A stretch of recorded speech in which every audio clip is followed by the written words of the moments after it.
Good morning, everyone. Good morning. Good morning, Bucha. Good morning.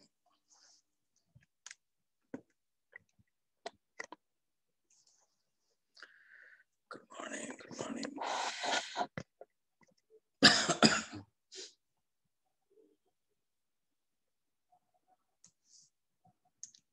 क्या बात है भाई, जनता अभी तक गायब है, सब सो रहे हैं या ऑनलाइन का आदत छूट गया? सही है, चलो ठीक है। सो लास्ट क्लास में हम कहाँ थे? तो लास्ट क्लास में हम लोगों ने बात कर लिया था हिस्ट्री के रिगार्डिंग, मॉडर्न पीरियड टेबल के रिगार्डिंग कि मॉडर्न पीरियड टेबल क्या है, कैसा है, इसके रिगार्डिंग हमने बात कर ली थी। सो अपन आज उसके आगे की कहानी डिस्कस करते हैं, ठीक है।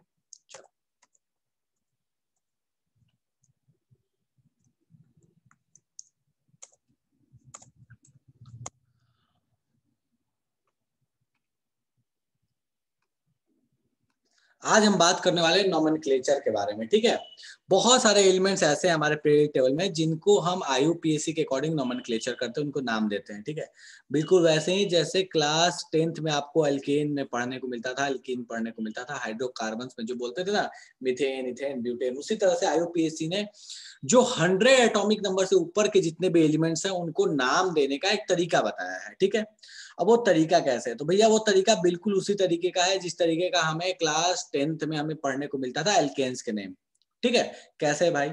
सो देखो, 0 के लिए नील, 1 के लिए अन, 2 के लिए बाई, 3 के लिए ट्राई, ये जो टेबल है इस टेबल को आपको ध्यान रखना है, ठीक है। और साथ में उनका एब्रिविएशंस भी आपको ध्यान रखना है कि भैया उन सबके लिए एब्रिविएशंस क्या यूज किया गया है। अब बस इसको जिस लोगों ने ध्यान रख लिया, काम हो गया। करना कैसे? मान लो किसी ने बोला कि 104 है, इसका बताओ इसका नाम क्या होगा। 104 है, इसका नाम क्या होगा? तो कैसे इसका नाम करेंगे? तो इसको नाम करने का बिल्कुल आसान सा तरीका है। वो क्या तरीका है भाई? देखो, 104 है, 1 के लिए क्या यूज करते हैं? अन यूज करते हैं। 1 के लिए यूज करते हैं अन, तो पहले अन लिख लिया। 0 के लिए क्या यूज करते हैं? 0 के लिए नील, तो नील लिख लिया, ठीक है। 4 के लिए क्या यूज करते हैं? क्वाड, तो क्वाड लिख दिया। और लास्ट में लगा दिया बस यम। तो आपको ये ध्यान रखना है कि लास्ट में बस यम लगाना है, काम खत्म, ठीक है। लास्ट में बस आपको यम लगाना है, IUM लगा लेना है, बाकी काम खत्म हो गया। तो बस इस तरीके से नोमेनक्लेचर करते हैं। सो बेसिक फंडा क्या है इसका?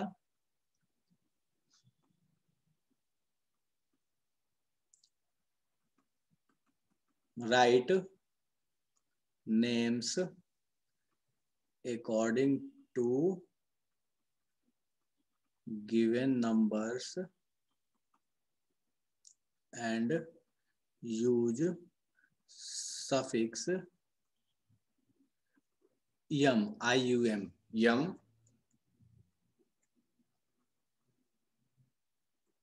to, ठीक है। अब चलो फटाफट, कोई बोला कि भैया चलो एटॉमिक नंबर कोई ले लिया, मान लो यहाँ पे 118 तक दिया है, मान लो अपने पास एटॉमिक नंबर 120 होता है, 120 का फटाफट मुझे नाम लिख के बता दो कि 120 का नाम क्या बोलते हैं।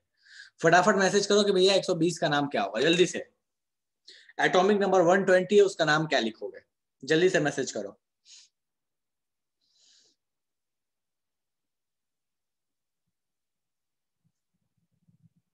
एटॉमिक नंबर 20 के लिए नाम क्या लिखोगे? फटाफट मैसेज करो।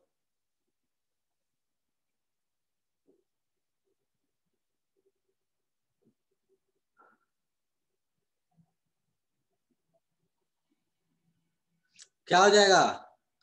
अन बाई नील यम, ठीक है। सो ये फर्जी सी कॉन्सेप्ट है, ध्यान रखना। एनसीईआरटी बोलता है तो भैया थोड़ा बहुत तो ध्यान रखना पड़ेगा, बाकी इससे कभी क्वेश्चन नहीं आते, ठीक है। सो यहां तक कहानी हो गई अपने पास मॉडर्न पीरियड टेबल के बेसिक फॉर्मेट के बारे में। आज अपन बात करेंगे बेसिकली ट्रेंड्स के बारे में कि भैया मॉडर्न पीरियड टेबल में ट्रेंड्स कैसे चलते हैं। मॉडर्न पीरियड टेबल के मेरिट्स डिमेरिट्स अपन लास्ट में बात करेंगे। आज अपन बात करने वाले हैं इसके ट्रेंड्स के बारे में। मेरिट्स डिमेरिट्स थोड़ा बहुत मैंने पहले ही बताया है, जैसे हीलियम का पोजीशन, हाइड्रोजन का पोजीशन, ये सारे क्या है? मेरिट्स डिमेरिट्स में ही आते हैं। चलो डिमेरिट्स हैं इनके बेसिकली, ठीक है। सो आज अपन बात करने वाले हैं ट्रेंड्स के बारे में, जो आपको क्लास 10th में ही पढ़ना होता था, ठीक है। सो इस ट्रेंड में जो सबसे पहली चीज आती है दैट इज रेडियस। अगर याद करोगे तो मोस्ले साहब का जो ग्राफ बताया था उस समय ही मैंने रेडियस के बारे में डिस्कस कर दिया था कि रेडियस कैसे चलता है। लेफ्ट से राइट जाओगे किसी भी पीरियड में, लेफ्ट से राइट जाने पर रेडियस क्या होगा? डिक्रीज। ऊपर से नीचे आओगे तो रेडियस क्या होगा, इंक्रीज। ये मोस्टली साहब का जो ग्राफ है, पहाड़ वाला जो ग्राफ है, उस समय भी डिस्कस किए थे कि भैया ऐसा क्यों होता है। ठीक है, तो बस अपन फटाफट बात कर लेते हैं रेडियस के बारे में। ठीक है, तो देखो रेडियस के बारे में जब अपन बात करते हैं तो इधर पहले गौर फरमाओ कि रेडियस हम देखेंगे तो हमें दिखता क्या है कि भैया यहाँ देखोगे अगर तो लिथियम से छोटा बेरिलियम, फिर बोरोन, फिर कार्बन, फिर नाइट्रोजन, फिर ऑक्सीजन, फिर फ्लोरीन, मतलब लेफ्ट से राइट जा रहे हैं तो रेडियस क्या हो रहा है, डिक्रीज।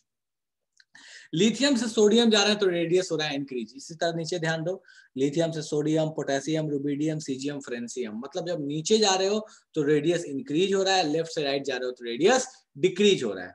बात यह कि भैया रेडियस चीज क्या है, तो रेडियस का मतलब हुआ simply distance between nucleus and the outermost shell, या ऐसे बोल सकते हो कि distance between nucleus and the electron in outermost cell.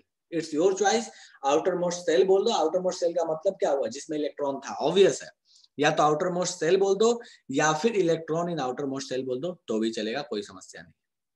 लेकिन जब आप क्लास 10th में पढ़ते थे तो आपको जनरली बस रेडियस पढ़ना होता था। जब आप अब पढ़ोगे तो आपको जनरली रेडियस के अंदर में कुछ टाइप्स ऑफ रेडियस पढ़ने होंगे। ऐसा नहीं है कि बस रेडियस बता दिया तो काम हो गया, रेडियस बहुत अलग अलग तरीके के हैं।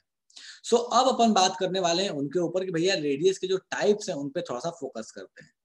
देखो रेडियस के मेनली जो अपने को टाइप्स पढ़ने हैं वो 4 तरह के हैं, कोवेलेंट, मेटालिक, वैंडरवाल एंड आयनिक। अब ये नाम से समझ में आता है कि भैया इनका मतलब क्या है। कोवेलेंट रेडियस का मतलब क्या है, कोवेलेंट रेडियस का मतलब हुआ जो रेडियस कोवेलेंट कंपाउंड में होता है। जो कोवेलेंट कंपाउंड में हम जो रेडियस डिटरमाइन करते हैं उसको बोलते हैं कोवेलेंट रेडियस। जो हम मेटल्स में रेडियस डिटरमाइन करते हैं उसको बोलते हैं मेटालिक रेडियस। जो हमारे पास गैसेज में रेडियस डिटरमाइन होता है उसको बोलते हैं वैंडरवाल रेडियस। और जो रेडियस आयंस में डिटरमाइन होता है उसको बोलते हैं आयनिक रेडियस। तो बेसिकली अपने पास 4 तरह के रेडियस है, कोवेलेंट, मेटालिक, वैंडरवाल और आयनिक। अब बात ये आती है क्या सबका ट्रेंड एक ही है या अलग अलग है, तो भैया ट्रेंड सबका एक ही है। ट्रेंड में कोई फर्क नहीं आएगा कि कोवेलेंट रेडियस अगर हम बात करें तो भैया लेफ्ट से राइट जाएंगे तो कोवेलेंट रेडियस डिक्रीज ही होगा। लेकिन समस्या क्या है, समस्या ये है कि क्या सोडियम का कोवेलेंट रेडियस डिफाइंड है, नहीं।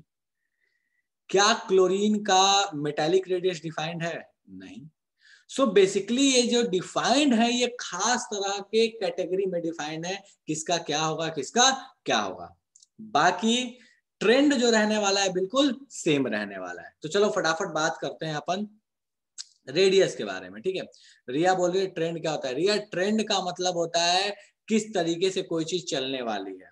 ठीक है, बढ़ेगी घटेगी। ट्रेंड का मतलब जैसे होता है ना कि फैशन में क्या चल रहा है, जैसे वो देखते हो ना आजकल ट्रेंडिंग क्या है, वो ट्रेंड वाली चीज यहाँ पे भी है कि भैया पीरियड में क्या ट्रेंड रहेगा, ग्रुप में क्या ट्रेंड रहेगा, बढ़ेगा घटेगा सेम रहेगा क्या चीज। ठीक है, चलो सो हम एक एक करके इन सब पे जरा गौर फरमाते हैं। कोवेलेंट रेडियस का मतलब क्या हुआ। देखो कोवेलेंट रेडियस का मतलब कुछ इस तरह की चीज है, जैसे मान लो एक Cl2 मॉलिक्यूल ले लिया, तो Cl2 मॉलिक्यूल क्या है, बॉन्डेड है एक दूसरे से। अब एक दूसरे से बॉन्डेड है तो मान लो कुछ इस स्टेट में है।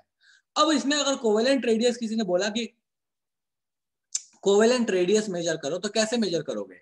सो हमको एक चीज पता है कि भैया हम क्लोरीन का एक एटम लेकर उसका रेडियस मेजर नहीं कर सकते क्योंकि उसका एक एटम एग्जिस्ट नहीं करता। ठीक है, वो मॉलिक्यूल के फॉर्म में एग्जिस्ट करेगा, ठीक है, डायटोमिक के फॉर्म में एग्जिस्ट करेगा।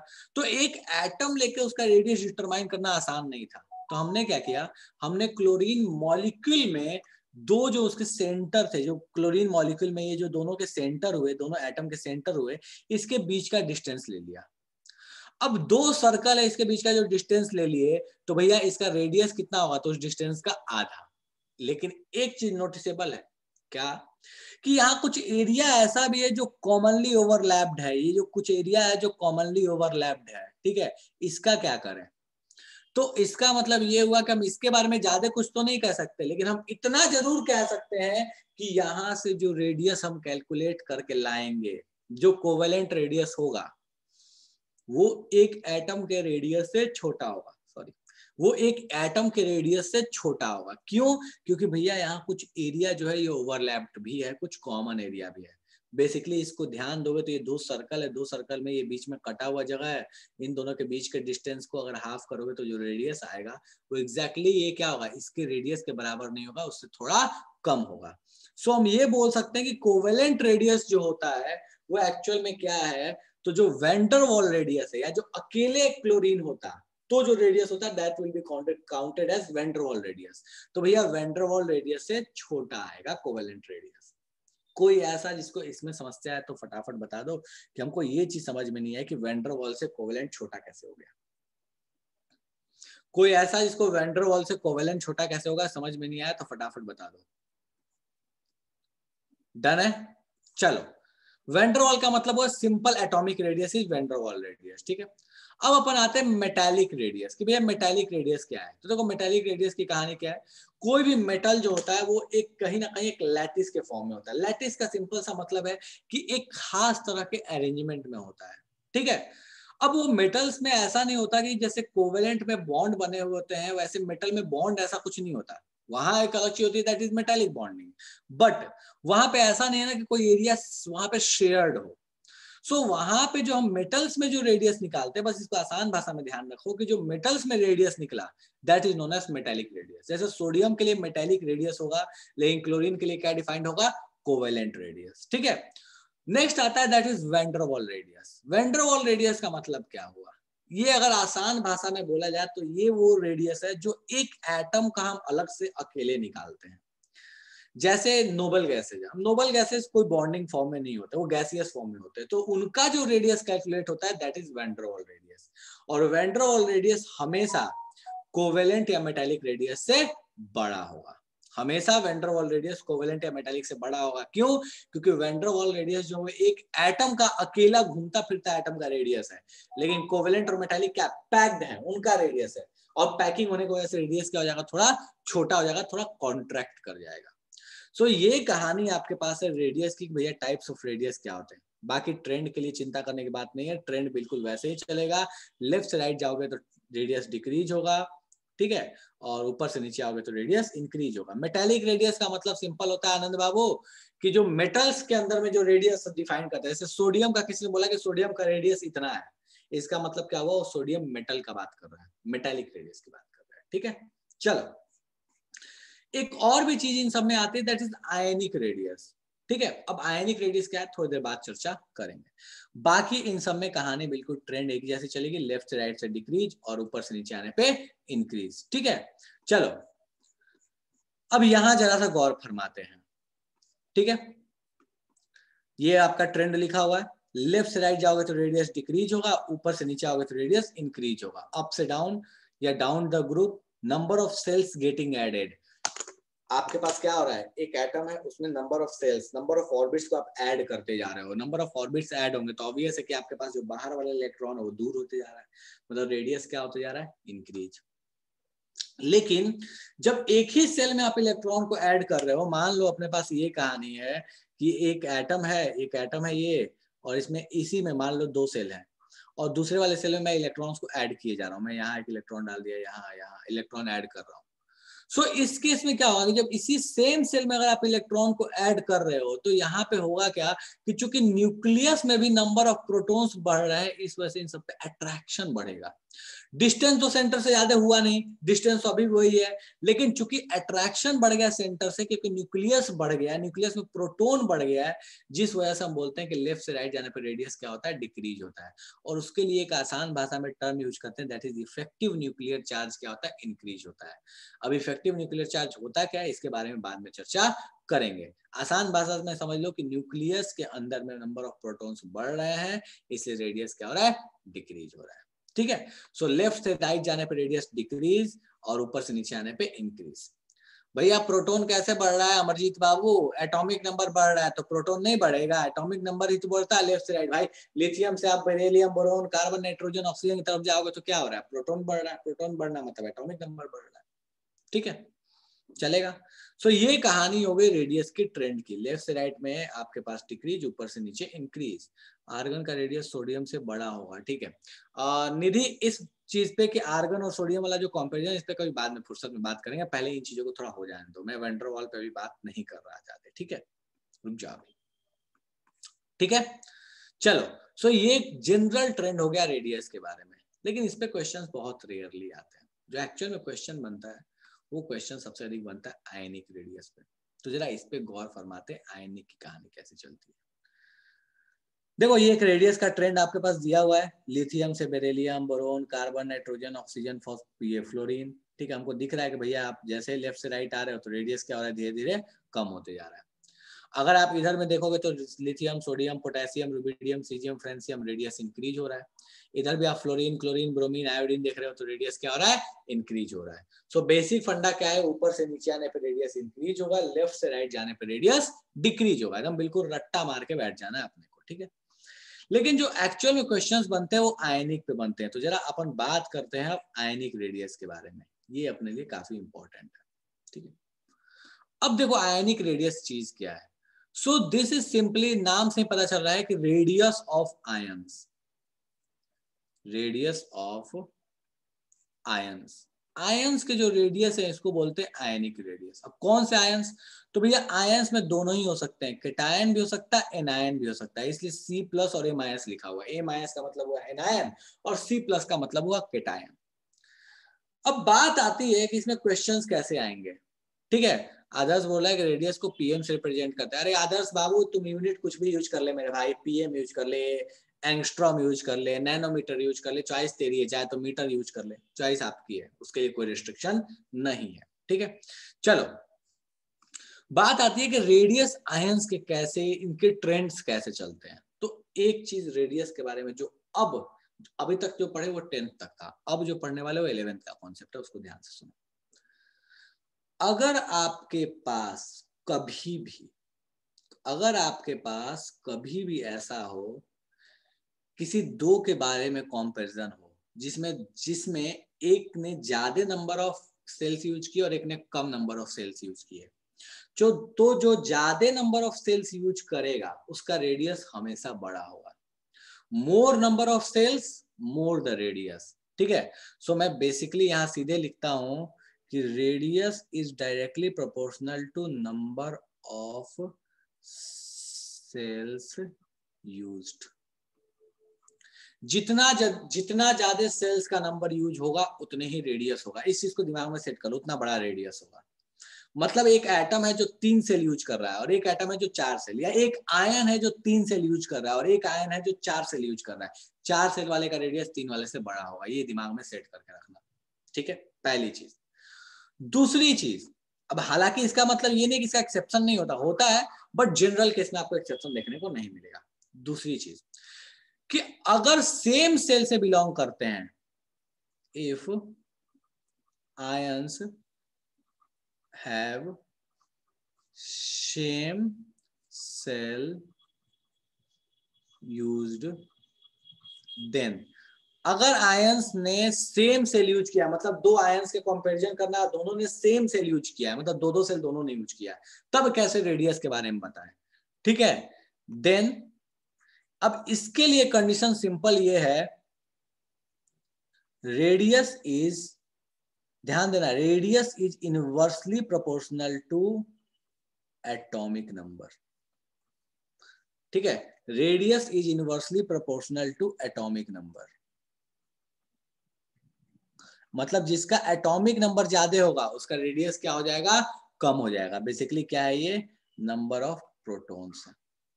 मतलब नंबर ऑफ प्रोटॉन्स जिसके में कम उसका रेडियस ज्यादा, जिसके में नंबर ऑफ प्रोटॉन्स ज्यादा उसका रेडियस कम, ठीक है। अब इस चीज को जरा देखते हैं कि इसका एप्लीकेशन कैसे है। दो लॉजिक बता दिया, क्या, पहला चीज कि जिस आयन ने अधिक सेल का यूज किया उसका रेडियस बड़ा होगा, सोचना ही नहीं है। अगर सेम सेल के यूज कर रहे हैं आयंस, तो उस केस में देखो कि जिसका प्रोटॉन का नंबर ज्यादा उसका रेडियस छोटा, काम खत्म, ठीक। चलो तो अपन आते हैं जरा एग्जांपल पे। मुझे बोला कि भैया एग्जांपल, मुझे बोला कि बताओ Na प्लस और Mg प्लस में रेडियस बड़ा किसका होगा। Na प्लस और Mg प्लस में रेडियस बड़ा किसका होगा, ये कैसे हम पता करें, ठीक है। चलो Na प्लस है, Na प्लस का मतलब क्या हुआ, तो पहले तो सोचो Na का कहानी क्या होता है। Na का कहानी होता है 2,8 2,8,1, ठीक है। और Mg प्लस का कहानी, Mg का कहानी क्या होता है, Mg का मैं बोल रहा हूँ, Mg प्लस का नहीं बोल रहा, 2,8,2। मैं ये Na के लिए लिखा और ये mg के लिए लिख रहा हूं, ठीक है। अगर एक प्लस लगाया तो इसका मतलब क्या हुआ, इसमें से एक इलेक्ट्रॉन निकाला और इसमें एक प्लस लगाया, मतलब इसमें से एक इलेक्ट्रॉन निकाला। सो बेसिकली मैं Na प्लस का अगर Na प्लस का मैं कॉन्फ़िगरेशन लिखना चाहता हूं तो मैं Na प्लस का सीधे कॉन्फ़िगरेशन यहां लिख लूं, ऐसे देखो तो ध्यान दो, मैं Na प्लस का कॉन्फ़िगरेशन सीधे लिख लूं 2,8, काम खत्म। और इसके लिए 2,8,1 कैसे भैया, तो हमको पहले से पता है कि Na का कॉन्फ़िगरेशन क्या होता था 2,8,1 और इसका होता था 2,8,2, ये अपने को पता है। लेकिन जैसे प्लस दोनों पे लगा दिया तो इसका हो गया 2,8, इसका हो गया 2,8,1। कोई ऐसा जो इसमें समस्या है तो मुझे बता दो कि भैया ये समस्या हमको समझ में नहीं आई, ये कॉन्फ़िगरेशन कैसे लिखा। कोई ऐसा जिसको इसमें समस्या है तो मुझे बता दो कि भैया ये,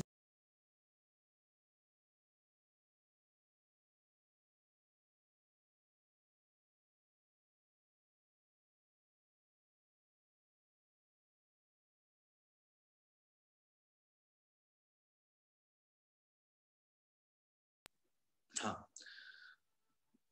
ठीक है। अरे मेरे भाई दो लूज तब करेगा ना जब यहाँ +2 लिखूंगा, यहाँ +1 लिखा तो एक ही लूज करेगा ना, +2 तो लिखा नहीं है, करता है वो दो लूज, मैंने माना कि वो एक ही लूज कर रहा है, सिंपल, ठीक है। मैं मान ही नहीं रहा कि दो लूज कर रहा है, काम खत्म। कोई ऐसा जिसको इसमें रोना गाना बचाना है तो मुझे बता दो कि भैया इसमें रोना गाना बचाना है, हमको समझ में नहीं आया, ये 2,8 कैसे हुआ, ये 2,8,1 कैसे हुआ। कोई ऐसा जिसको इसमें रोना गाना बचाना है तो बता दो मुझे कि भैया हमको समझ में नहीं आ रहा है 2,8 कैसे हुआ, 2,8,1 कैसे हुआ, चलेगा। अब ये बताओ, कोई दिक्कत नहीं, अब ये बताओ इन दोनों में कि रेडियस छोटा किसका होना चाहिए, Na प्लस का या Mg प्लस का, छोटा किसका होना चाहिए, Na प्लस या Mg, किसका होना चाहिए। Na प्लस ने 2 सेल का इस्तेमाल किया, Mg ने 3 सेल का इस्तेमाल किया, छोटा रेडियस किसका होगा, Na का होगा, ठीक है। सो हम यहां से बोल सकते हैं कि भैया यहां से हमें एक चीज पता चल गया कि Na प्लस छोटा होगा Mg प्लस से, क्यों, क्योंकि भैया इसने 2 सेल्स यूज्ड, ठीक है, और इसने कितने सेल यूज किए, 3 सेल्स यूज्ड, चलेगा, ठीक है। चलो नेक्स्ट एग्जांपल पे अपन आते हैं, ध्यान देना, बड़े मतलब बड़े ये आसान, बहुत आसान होते हैं और इसके डायरेक्ट क्वेश्चन आते हैं, लेकिन ये फंसा देते हैं कभी कभी, ठीक है। चलो नेक्स्ट क्वेश्चन, अगर Na और Mg में सिंपली बोलता कि Na और Mg में बताओ ज्यादा बड़ा रेडियस किसका होगा, तो क्या बोलोगे, Na और Mg में किसका बड़ा रेडियस होगा। Na और Mg में आपको रेडियस का कंपैरिजन करना है, बड़ा किसका होगा, Na और Mg में, Na और Mg में बड़ा किसका होगा, सामने Mg का कैसे बड़ा हो जाएगा बेटा, लेफ्ट से राइट जाने पर रेडियस क्या होता है, रेडियस क्या होता है, इंक्रीज होता है, मतलब इन दोनों में बड़ा किसका होगा, सोडियम का बड़ा होगा, ठीक है। सो हम यहाँ पे लिख सकते हैं कि Na और Mg में अगर हमको कंपैरिजन करने के लिए बोला तो Na का बड़ा लेकिन Mg का छोटा हो जाएगा, डन है। चलो नेक्स्ट केस पे आते हैं, ठीक है, तीसरा केस। अब ये तीसरा वाला बड़ा प्रेम से ध्यान देना, Na+2 है और Mg+2 है, अब बोला कि इन दोनों में छोटा किसका होगा, Na+2 और Mg+2 में किसका छोटा रेडियस होगा, Na+2 और Mg+2 में छोटा रेडियस किसका होगा, ठीक है। चलो ध्यान देते हैं यहाँ पे, भैया Na+2 का कॉन्फ़िगरेशन लिखो पहले, कॉन्फ़िगरेशन 2,7, इसका कॉन्फ़िगरेशन 2,8, ओ वाह, मजा आ गया, क्या मजा आ गया, दोनों दो दो सेल्स का यूज कर रहे हैं, दोनों 2 सेल का यूज कर रहे हैं, अब तो सेल वाला कंपैरिजन तो फेल। तो अब कौन सा कंपैरिजन, दूसरा वाला कंपैरिजन क्या बोलता है, radius is inversely proportional to atomic number. Okay, atomic number किसका ज्यादा है, मैग्नीशियम का ज्यादा है, मतलब मैग्नीशियम का रेडियस क्या होगा, छोटा होगा, सोडियम वाला क्या होगा, बड़ा होगा। तो भैया हम इस केस में क्या बोल सकते हैं, हम इस केस में बोल सकते हैं कि Na+2 का रेडियस छोटा होगा लेकिन Mg+2 का रेडियस बड़ा होगा। ये 3 केसेज, और 3 केसेज में देखो 3 तरह की कहानी चली है, Na+Mg+ में Mg+ बड़ा, Na और Mg में Na बड़ा, Na+2 Mg+2 में Na+2 छोटा, सॉरी उल्टा लिख दिया, माय बैड, ये लास्ट वाला उल्टा लिख दिया, सॉरी, हाँ, इन दोनों में ये बड़ा, चलेगा, डन है। कोई ऐसा जिसको इन तीनों में समस्या है तो मुझे बता दो कि भैया इन तीनों में समस्या, हमको खोपड़े में नहीं गया, 2,8,1 2,8,2। दूसरे वाले में भी सेम लॉजिक भैया, दोनों में number of shell same use हुए हैं, जिसका एटॉमिक नंबर ज्यादा है उसका रेडियस छोटा, खेल खत्म। कोई ऐसा जिसको इसमें रोना गाना मचाना है तो भाई अभी मचा लो कि हमको रोना गाना मचाना है, हमको खोपड़े में नहीं गया। कोई ऐसा जिसको इसमें रोना गाना मचाना है तो मचा लो भैया, हमको समझ में नहीं आया ये। चलो ठीक है, बहुत अच्छे, वेरी गुड। चलो नेक्स्ट एग्जांपल, ठीक है, मैं एक बार रिपीट कर रहा हूं, ध्यान देना। देखो भैया यहाँ रिपीट कर रहा हूं मैं, Na plus Mg plus 2,8,2,8 configuration, 2 shell 3 shell, 3 shell वाले का रेडियस बड़ा, सोचना ही नहीं है। Mg प्लस बड़ा, Na प्लस छोटा। यहाँ पे 3 सेल, यहाँ 3 सेल, Na और Mg में, यहाँ पे 3 सेल यूज, यहाँ भी 3 सेल यूज। ओके, जब दोनों में नंबर ऑफ सेल्स सेम है तो भैया आपने को क्या देखना है, जिसमें प्रोटॉन्स का नंबर ज्यादा है उसका रेडियस छोटा। इसमें प्रोटॉन का नंबर ज्यादा होगा 12 और इसमें 11, मतलब इसका छोटा इसका बड़ा, Mg छोटा Na बड़ा। तीसरे वाले में दोनों में सेल सेम है, जिसमें प्रोटॉन का नंबर ज्यादा उसका रेडियस छोटा, मतलब Mg का छोटा Na प्लस का बड़ा। पांचाल क्या बोल रही है, 2 वाले में तो 3 सेल है ना, हाँ बिल्कुल 3-3 सेल दोनों में तो है ना, दोनों में 3-3 सेल है, फिर कहेगा कॉम्पेरिजन, दोनों में बराबर सेल हो गया ना, अलग थोड़ी हुआ। अगर ऐसा होता एक में 2 एक में 3 होता तो 3 वाले का बड़ा होता, बट दोनों में तो सेम ही है, चलेगा। चल नेक्स्ट एग्जांपल, ठीक है, नेक्स्ट एग्जांपल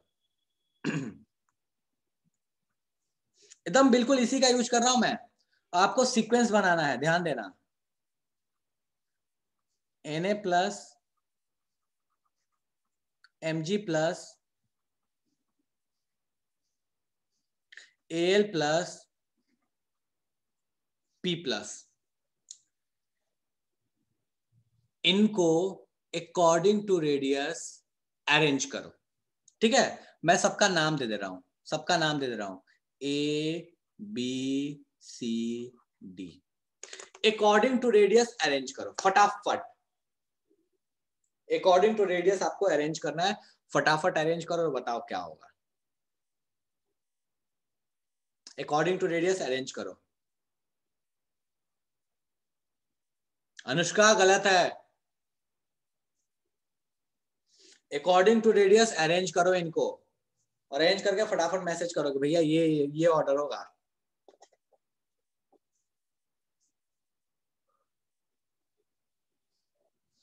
गुड आनंद, आरीज गड़बड़ है, अभिषेक सही है, पांडे सही है,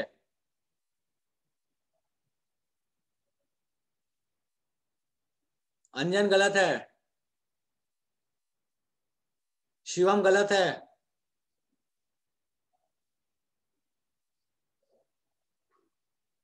वैष्णवी गलत है, आनंद सही है, रोशन सही है,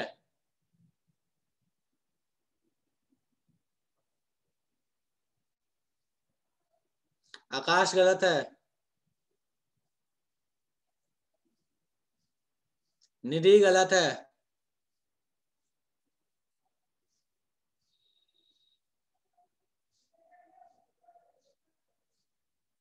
रायता फैला दियो। चलो ध्यान दो, कॉन्फ़िगरेशन ध्यान दो, सबका सबका कॉन्फ़िगरेशन ध्यान दो, थोड़ा सा बुद्धि का प्रयोग करोगे तो दिख जाएगा। क्या भैया, Na प्लस और Mg प्लस में तो ऐसे भी सीधे दिखता था भैया, इसका इसका कॉन्फ़िगरेशन क्या होता है 2,8, ये क्या है 2,8,1, ये क्या है 2,8,2 और ये क्या है 2,8,3।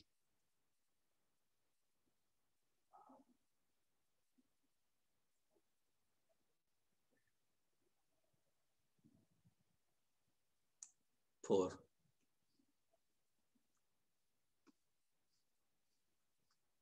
ठीक है।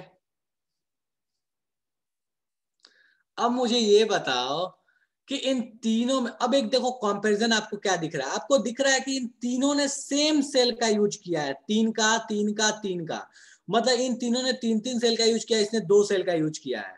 अच्छा 2 सेल का यूज किया, इन तीनों ने 3 का यूज किया। भैया अपने को एक चीज तो क्लियर है कि इन सब में जो छोटा होगा वो सोडियम होगा, ये सबसे छोटा होगा क्योंकि उसने 2 ही यूज किया है। ठीक, अब इधर गौर फरमाइए भैया, इधर गौर फरमाइए, 3 3 3 यूज किया, मतलब जिसका अब क्या देखेंगे, एटॉमिक नंबर। एटॉमिक नंबर जिसका ज्यादा उसका रेडियस छोटा, एटॉमिक नंबर ज्यादा किसका, फास्फोरस का, मतलब फास्फोरस का रेडियस छोटा, तो इसका मतलब क्या हुआ, P प्लस, फिर कौन हो गया, Al प्लस, फिर कौन हो गया, Mg प्लस। कुछ खोपड़े में गया कि नहीं गया, मुझे ये बता दो। कितनों को अभी भी भेजे में नहीं गया कि भैया हमको तो अभी भी भेजे में नहीं गया, जादू हो गया हमको तो। कितनों को भेजे में नहीं गया, अभी भी जल्दी से बता दो कि भैया हमारे भेजे में अभी भी नहीं गया, जादू हो गया है, ये रेडियस कैसे बता दिया। अच्छा ठीक है, ओके ओके आकाश, वेरी गुड, ध्यान नहीं गया होगा यार, डन है, ठीक है ठीक है, हो सकता है ध्यान नहीं गया हो मेरा यार, वो एक दो मैसेज आते हैं ना ऊपर नीचे, ठीक है चलो डन है, नेक्स्ट बात करते हैं। चलो अगला, नेक्स्ट पे देखो, नेक्स्ट कंपैरिजन, अभी ध्यान देना, नेक्स्ट कंपैरिजन,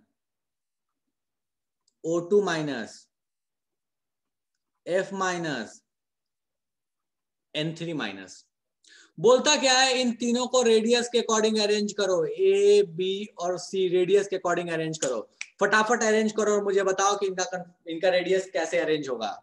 कैसे करोगे, सेम पैटर्न सेम चीज, सबका कॉन्फ़िगरेशन लिखो। अच्छा हमको इलेक्ट्रॉन निकालने आता है, डालने तो नहीं आता, डालोगे भी कहाँ, आउटर मोस्ट में इलेक्ट्रॉन डाला भी जाता है, निकाला भी आउटर मोस्ट से ही जाता है। फटाफट तीनों का कॉन्फ़िगरेशन लिखो और रेडियस डिटरमाइन करके बताओ किसका रेडियस सबसे बड़ा, फिर छोटा, फिर छोटा, फटाफट बताओ। एबीसी में सबसे बड़ा किसका, फिर किसका, फिर किसका, बराबर कैसे हो जाएगा आनंद बाबू।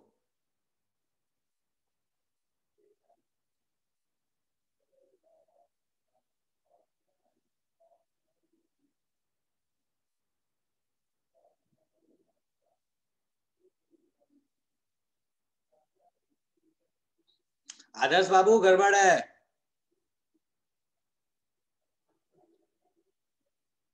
शिवम गड़बड़ है,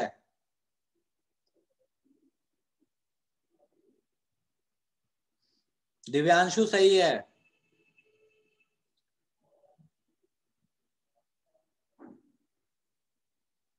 अंजन एरो गलत दिया है, आरिश सही है, अभिषेक पांडे सही है, आनंद तीनों का कॉन्फ़िगरेशन सेम आ रहा है, फिर क्या करोगे, एटॉमिक नंबर चेक करो बाबू, बताया तो। आदर्श सही है, रेवांश गड़बड़ है, रोशन गड़बड़ है, तिवारी सही है, शुक्ला गड़बड़ है, आनंद कुमार सही है।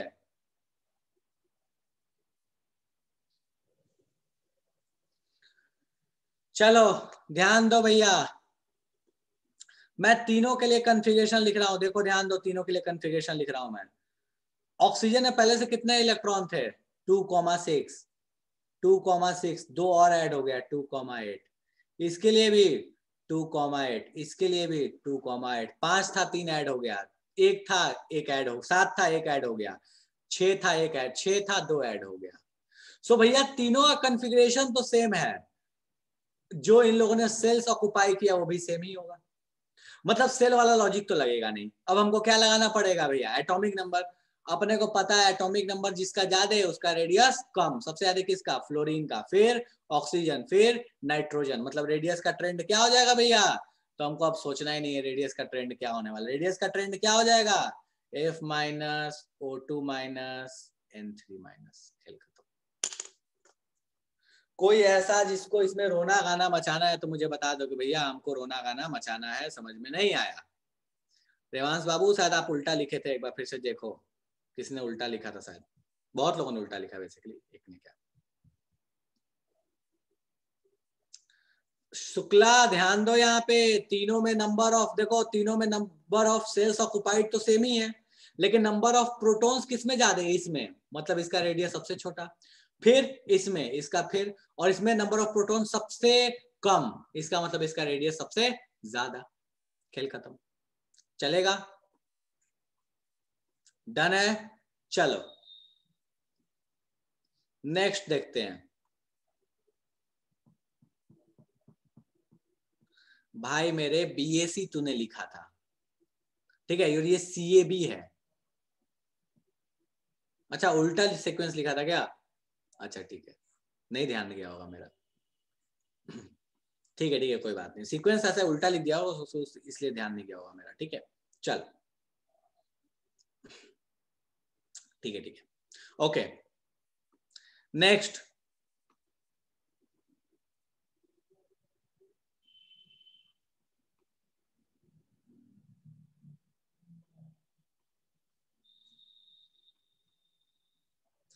इन तीनों में कंपैरिजन करना है, ठीक है, इन तीनों में कंपैरिजन करना है कि भैया एटॉमिक नंबर हमेशा तिवारी प्रोटॉन से डिस्क्राइब होता है, इलेक्ट्रॉन से डिस्क्राइब नहीं होता। इलेक्ट्रॉन निकालो चाहे डालो, एटॉमिक नंबर कभी नहीं बदलता। हाँ, बोला कि इन तीनों में भैया फटाफट रेडियस का कंपैरिजन करो। असेंडिंग ऑर्डर में आपको लिखना है, पहले छोटा फिर बड़ा फिर बड़ा, असेंडिंग ऑर्डर में आपको बताना है। भाई फटाफट बताओ इन तीनों में रेडियस का trend. Cl minus, K plus और Ca+2, फटाफट बताओ इन तीनों में रेडियस का ट्रेंड। शुरू हो जाओ।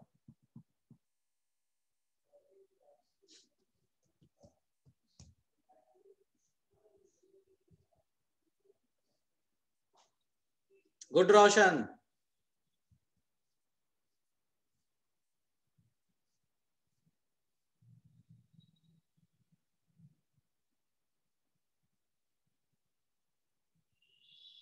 गुड निधि, गुड पांचाल,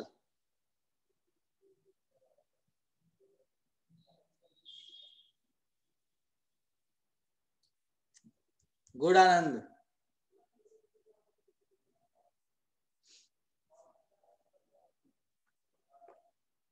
गुड अमरजीत। ठीक है, क्या होगा भैया रेडियस का ट्रेंड? क्या बात है, अब खोपड़े में चला गया है। ठीक है, सो सबसे हमको एक चीज दिख रहा है कि भैया इन सब में देखा जाए तो तीनों में ही नंबर ऑफ सेल्स सेम ही आएंगे। तीनों में नंबर ऑफ सेल्स क्या आ रहे हैं? सेम ही आ रहे हैं।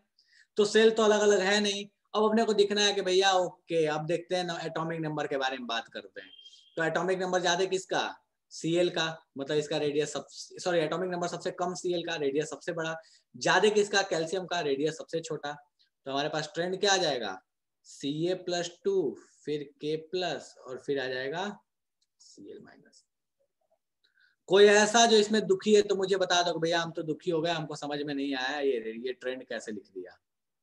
कोई ऐसा जो दुखी है तो मुझे बता दो कि भैया हम दुखी है, हमको समझ में नहीं आया ये ट्रेंड कैसे आ गया। चलेगा? चलो नेक्स्ट।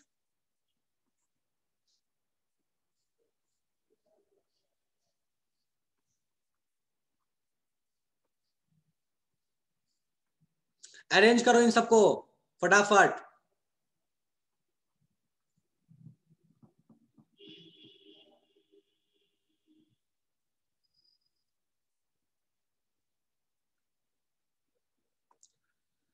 फटाफट इनको अरेंज करो जल्दी से।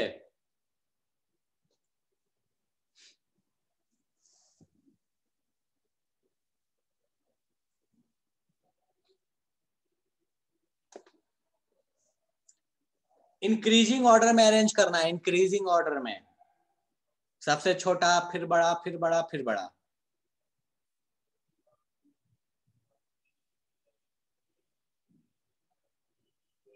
आनंद गलत है।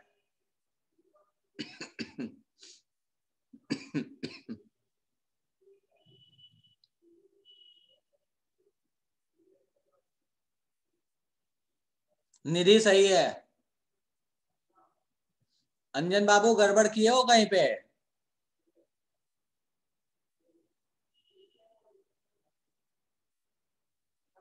आदर्श तिवारी गलत है। पांचाल सही है।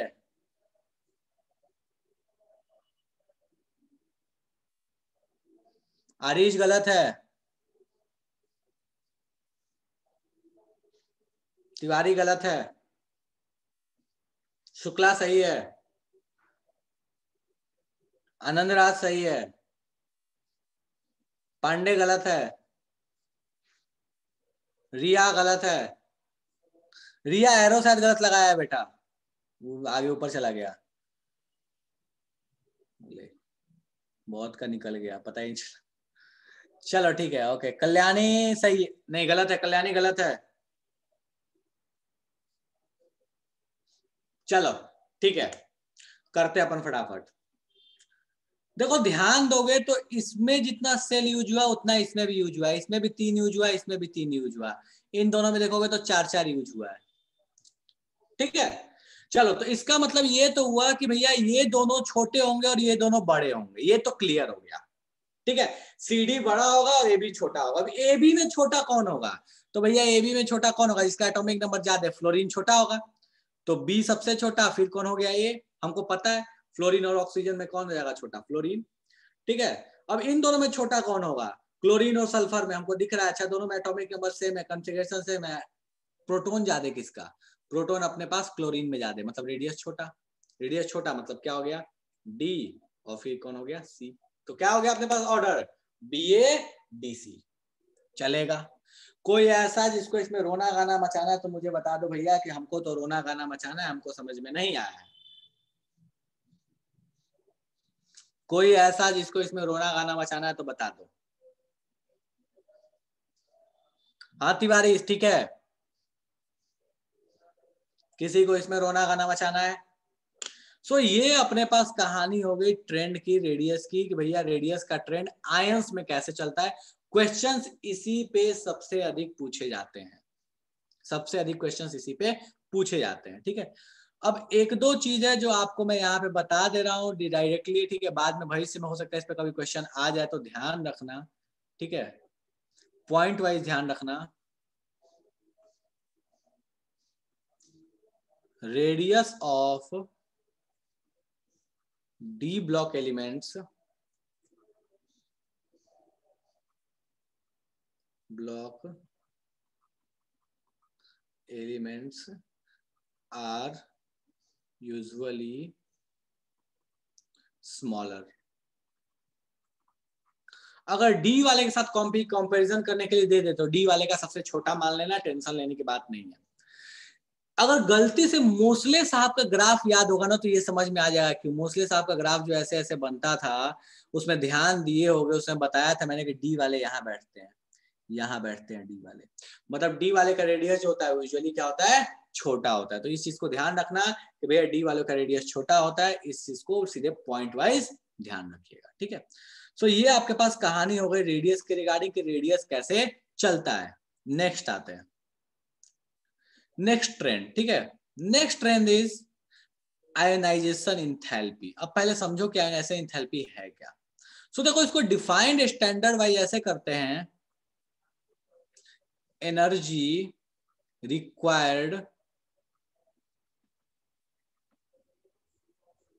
required to remove electron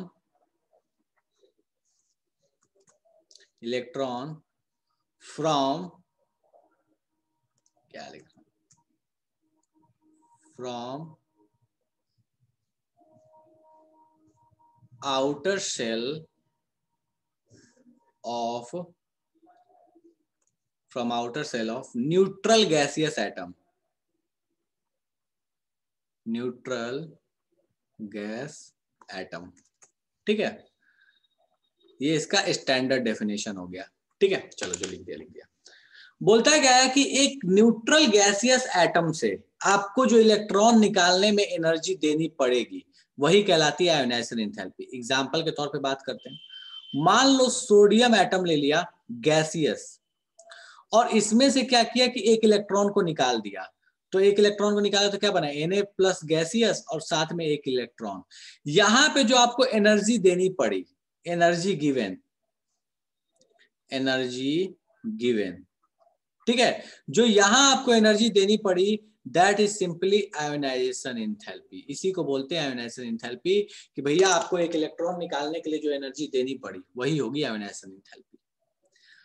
अब बात आता है कि ये डिपेंड किस पे करेगा, तो भैया ये डिपेंड जो करता है वो एक आसान भाषा में अगर मैं बोलूं तो अट्रैक्शन ज्यादा होगा तो इलेक्ट्रॉन निकालना मुश्किल। सिंपल अगर मैं बोलूं कि भैया मान लो कि इलेक्ट्रॉन जो है वो बहुत ज्यादा अट्रैक्टेड है न्यूक्लियस से, तो उसको निकालना मुश्किल है, आयोनाइजेशन एंथैल्पी ज्यादा।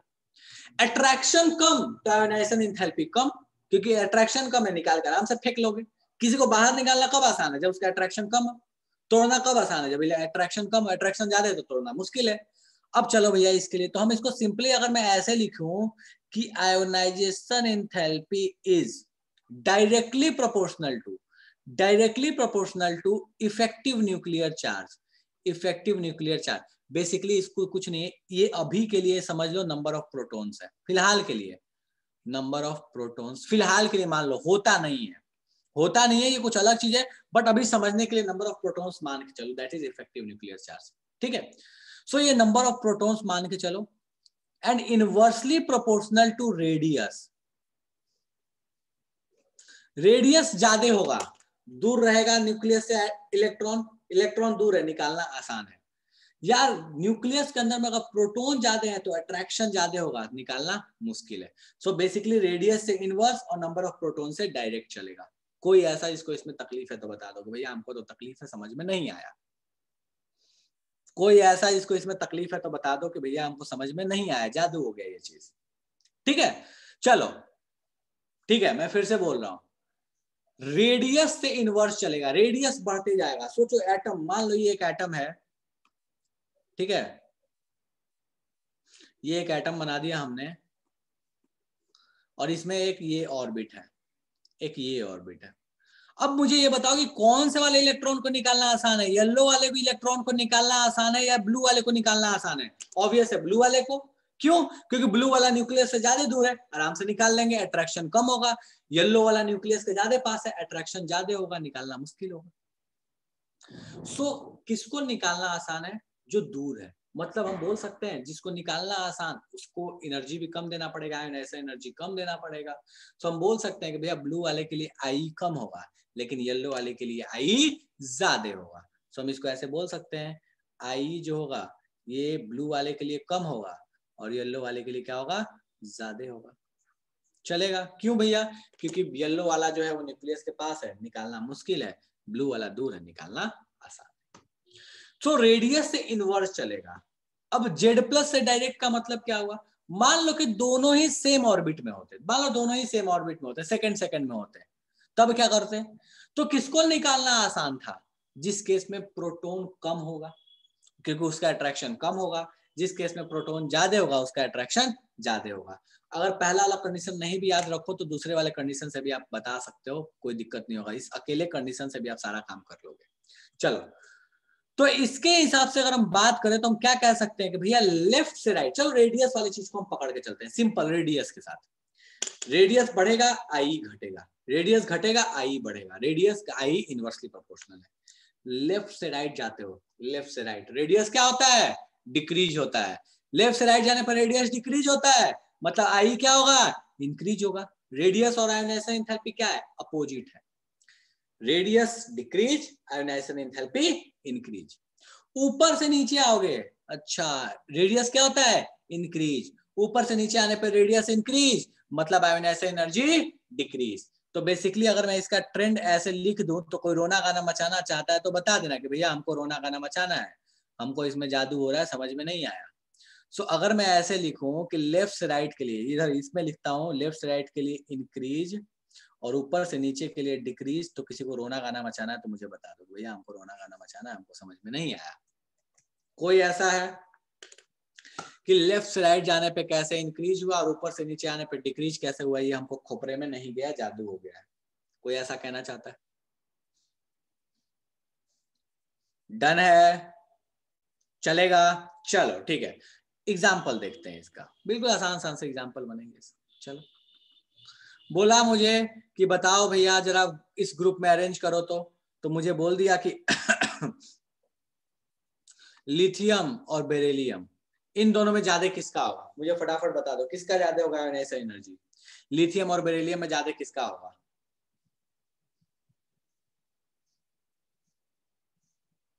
लिथियम और बेरिलियम में ज्यादा किसका होगा भैया? बेरिलियम का ज्यादा होगा।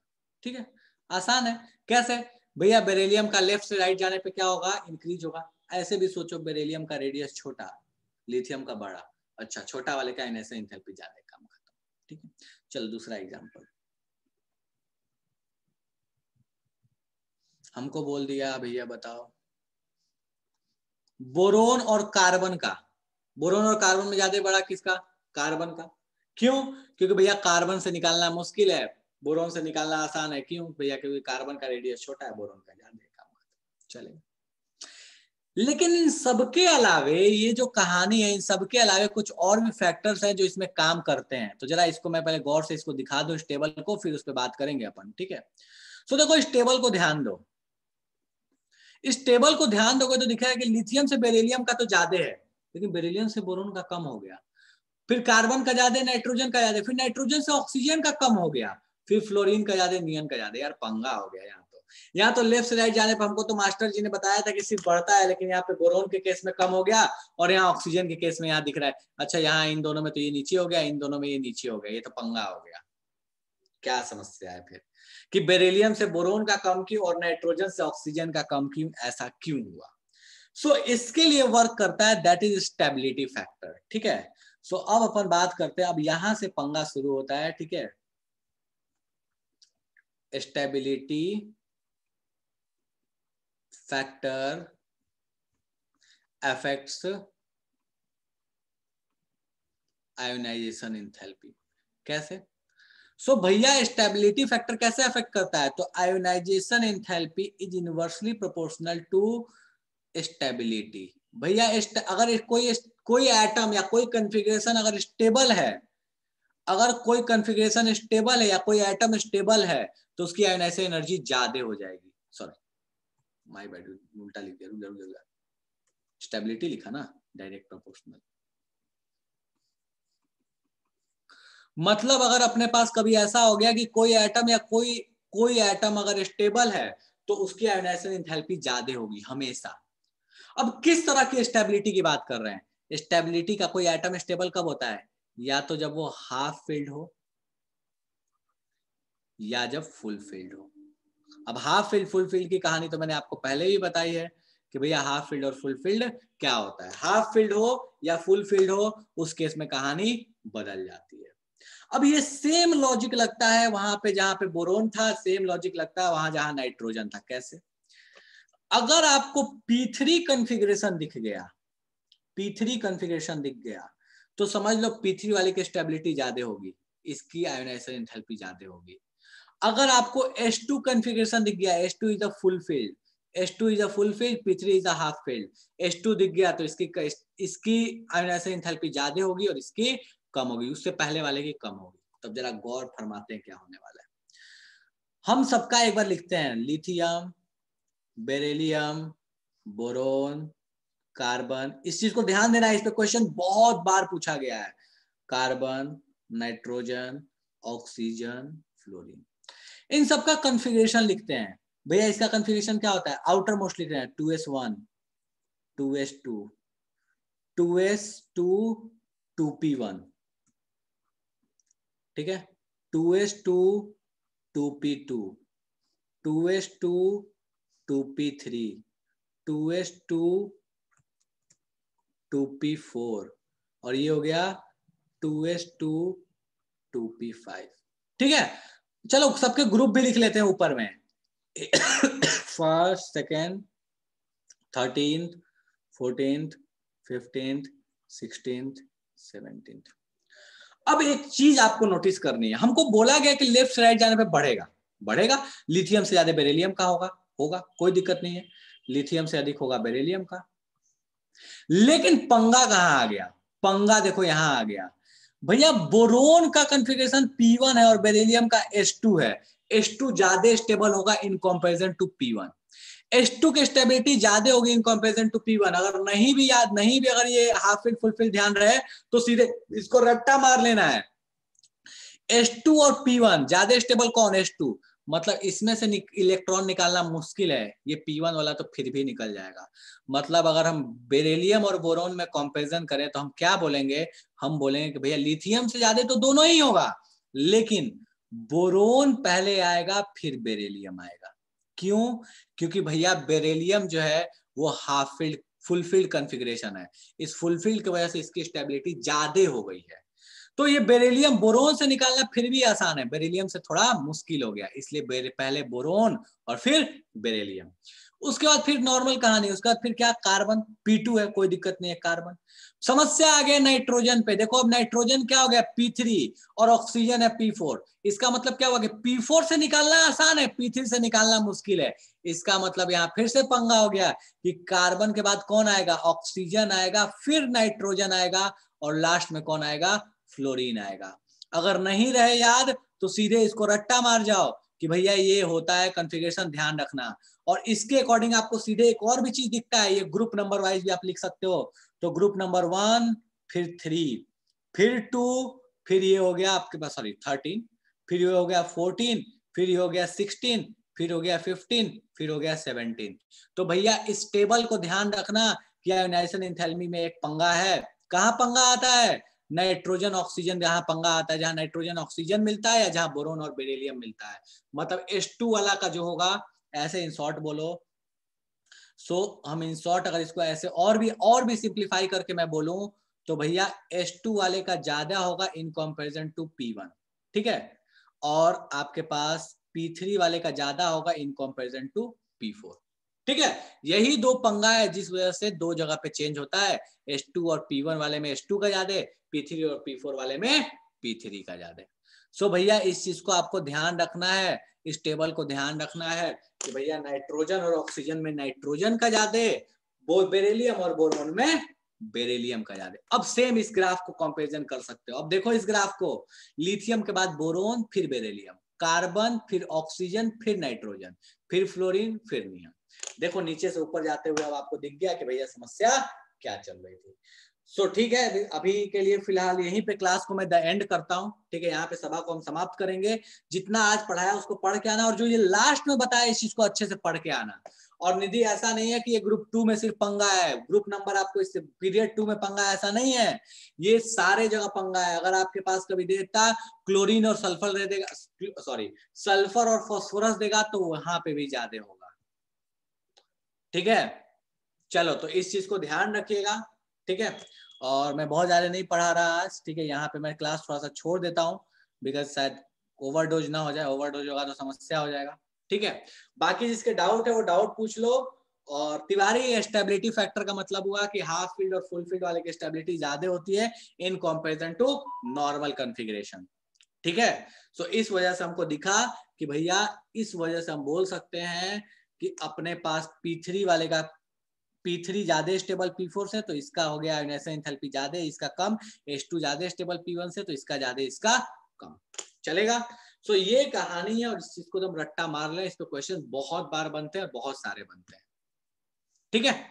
डन है, चलो ठीक है।